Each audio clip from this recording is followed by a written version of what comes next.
Hello guys, good morning. So welcome back to my YouTube channel. This is Otoboy Son. So nandito tayo guys uli sa mining site. Another unit yung gagawin natin. Itong Shackman. So ang cause nito ay symptoms pala. Ang concern ng may-ari ay low power. So i-check natin ngayon guys yung turbo actuator at yung compressor well at saka turbine well kung may mga clearances na ba.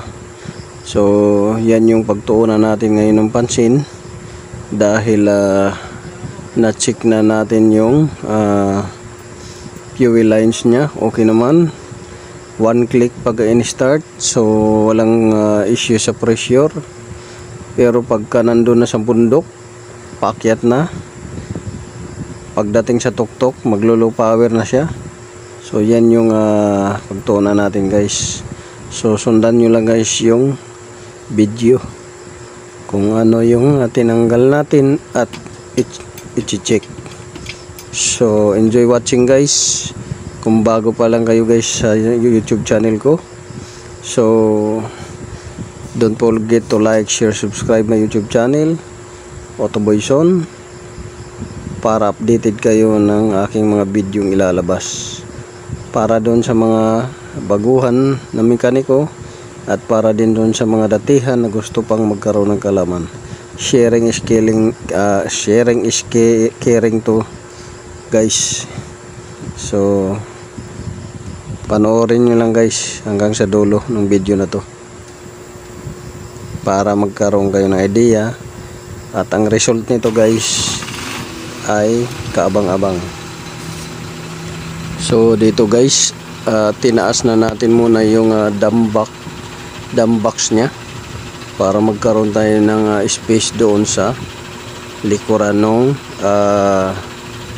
head nya. Pero yung head itataas din natin yan pagkatapos nitong dam box para malaki yung space na ikutan natin.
Baba.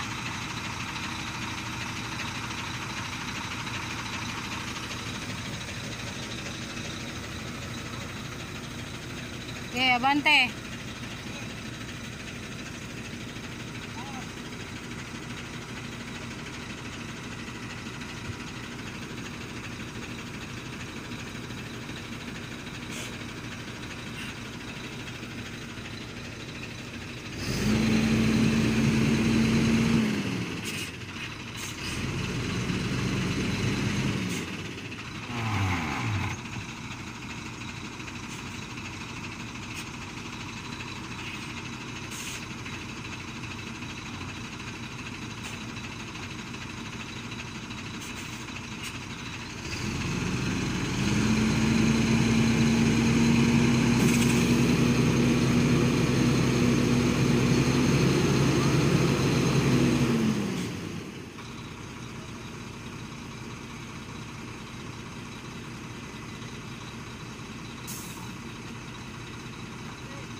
ano, normal. 0-0 nga na yun. Ulusot mang hangin, hindi maka-compress.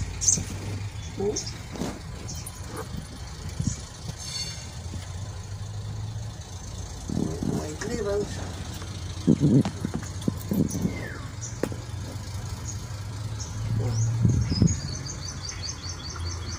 Hindi po siya i-start up. Okay, pag under na, supply mo nagkuhan, supply oil, kini. Pag supply oil, mo ingon man na, muplot na, mulutaw. Pag lutaw na, maghataw na siya sa kuhan. Murag mag-ingon na siya. Puro oil ang palibot, ingon na siya. Oo. Pagka once na dako na ang kuhan der clearance. Kanang na-radial clearance niya. Maubos na, mao na magkuhan, whistle na siya. Sagit-sit na siya.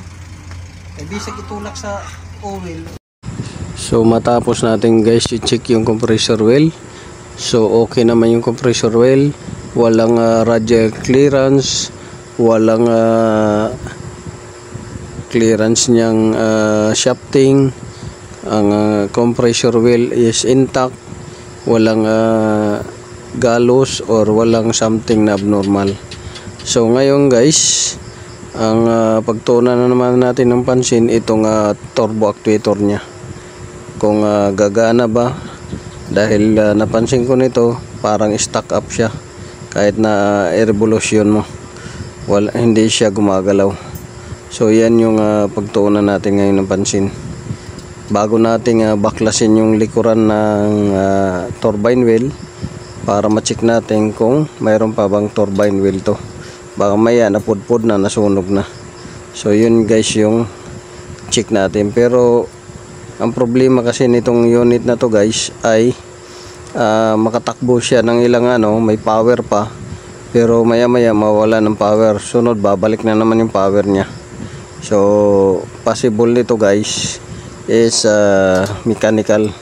Pero hindi muna tayo mag-direct to the point tayo doon sa mechanical. Dito muna tayo sa turbo na accessories niya bago tayo pumunta sa engine mechanical, dahil intermittent ang condition ng low power niya. Pwede pa nga itong panggalingan ng computer issue, dahil may power maya maya mawawala, may power naman mawawala, mawawala. So yan yung natin guys, isosolve. So enjoy watching na lang guys.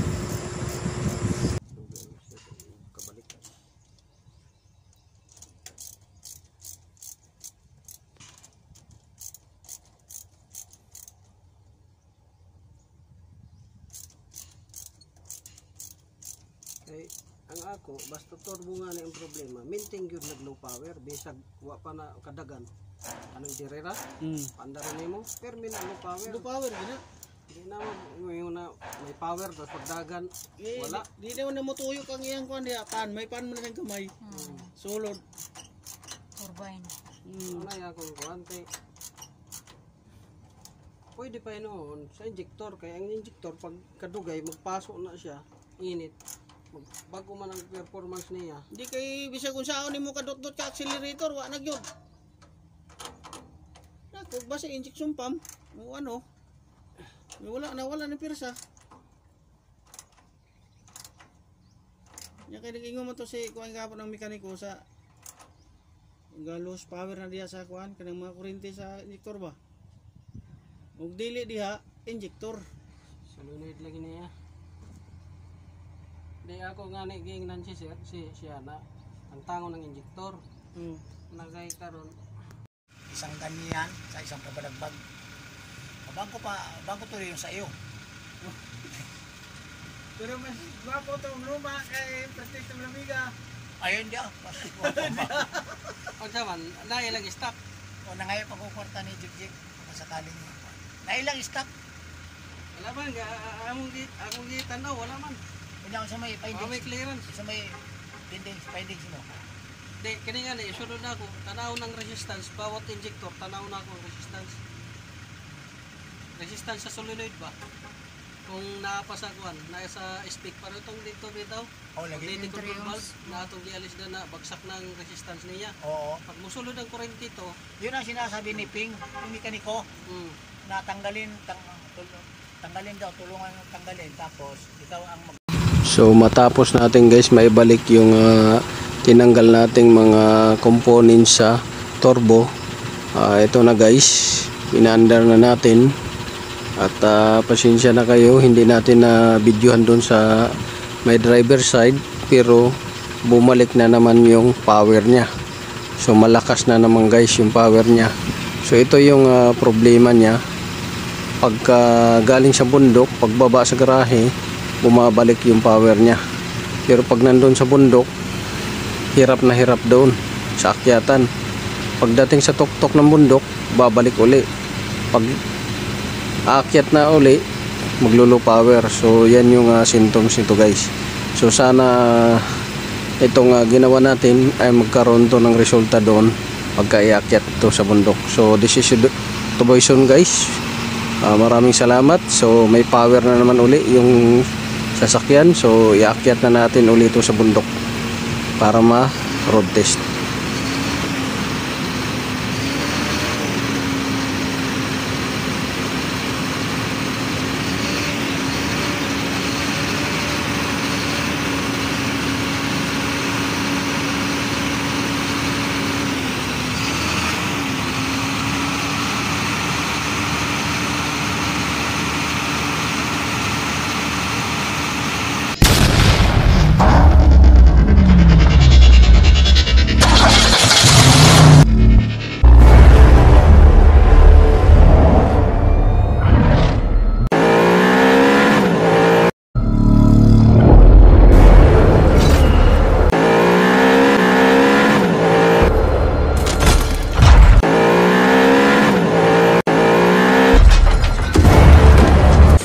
Make